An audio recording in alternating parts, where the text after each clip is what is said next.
13 horas e 32 minutos aqui na Rádio Turva Ativa FM 87,9, nesse 17 de setembro de 2018, nós vamos mais uma vez refletir aquilo que Deus tem falado na sua palavra, na Bíblia Sagrada.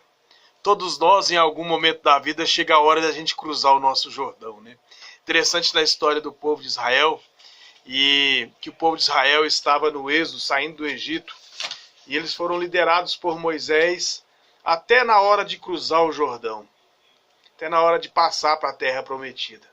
Às vezes nós passamos por lutas e por dificuldades, por problemas sérios, como esses problemas que nós tivemos aí há poucos dias atrás, da chuva de pedras, né? E aí, mas chega uma hora que é a hora da gente passar o Jordão.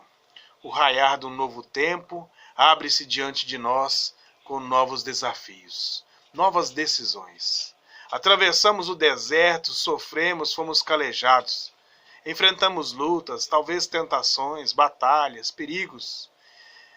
Talvez nesse tempo que você tem passado, nós até tivemos dias de festa, mas também dias de luto. Dias, às vezes, que celebramos e dias de choro.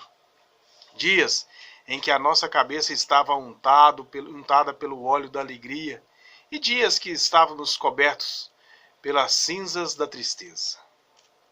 Como pode o povo de Israel, que agora chega ao Jordão, e ele tem que cruzar, e há uma terra para ser conquistada, há inimigos para serem vencidos. O povo de Israel ansiava por este momento, desde a promessa feita a Abraão 500 anos antes. Havia se passado o tempo, mas agora chegara o momento. O tempo da oportunidade batia à porta. O tempo oportuno de Deus havia chegado. Era hora de tomar posse da herança. Há muitos sonhos que às vezes nós temos nutrido ao longo do nosso tempo, no nosso casamento, na nossa família, no nosso trabalho, nos nossos estudos, na vida financeira e às vezes até na vida espiritual. E agora, chegou a hora de você cruzar o Jordão e entrar na terra prometida. Mas como a gente precisa fazer para cruzar o nosso Jordão? Depois dá uma olhadinha lá no livro de Josué, no capítulo 1, do verso 1 a 9. Primeiro, eu preciso tirar os olhos da crise e dos problemas e saber que Deus está no controle. Versos 1 e 2. Deus está no controle de todas as coisas. Se você olhar a história do povo de Israel, Moisés estava morto. Há, sem dúvida, uma crise se instalada no meio do povo. Moisés, o grande líder, o grande libertador, o grande legislador, o grande intercessor daquele povo, está morto. A crise chegou. Ela vem a todos e vem aí uma crise terrível. Mas o povo precisa descobrir que Deus está no trono. Moisés está morto, mas Deus continua no trono. A obra continua.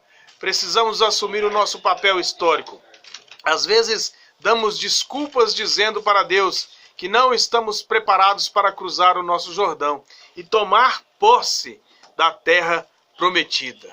Moisés sim morreu, mas Deus continua no trono. Moisés está morto, mas o povo precisa cruzar o Jordão e conquistar a terra prometida. Nossa confiança está no Senhor. Nossa vitória não vem de homens, mas de Deus. Os homens passam, mas Deus continua no trono. Cada geração precisa se levantar e cruzar o seu Jordão, mantendo o ideal aceso. John Wesley, fundador da Igreja Metodista, disse: Senhor, dá-me 100 homens que não tenham outra coisa senão o pecado. Que não temam outra coisa senão o pecado. Que não amem a ninguém a mais do que Deus. E eu abalarei o mundo. Asbel Green Simonton, que trouxe a Igreja Presbiteriana para o Brasil ao morrer aos 34 anos de idade, disse para sua irmã: Deus levantará os próprios instrumentos para continuar a sua obra. precisamos sair do deserto. Precisamos olhar, porque o deserto é duro e escaldante, mas passe à frente, passe adiante aí no seu Jordão. Amanhã a gente volta a falar sobre esse assunto.